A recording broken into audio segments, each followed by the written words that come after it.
ध्यायेत् सर्वविघ्नोपशान्तये। शुभे शोभने मुहूर्ते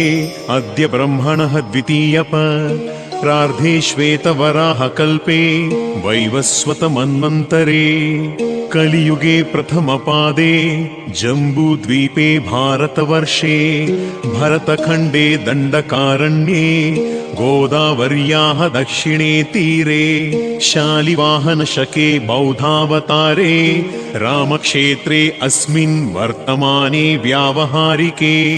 चान्द्रमानेन प्रभवादिषष्टिसंवत्सराणां मध्ये श्रीमत् नाम संवत्सरे अयने ऋतौ मासे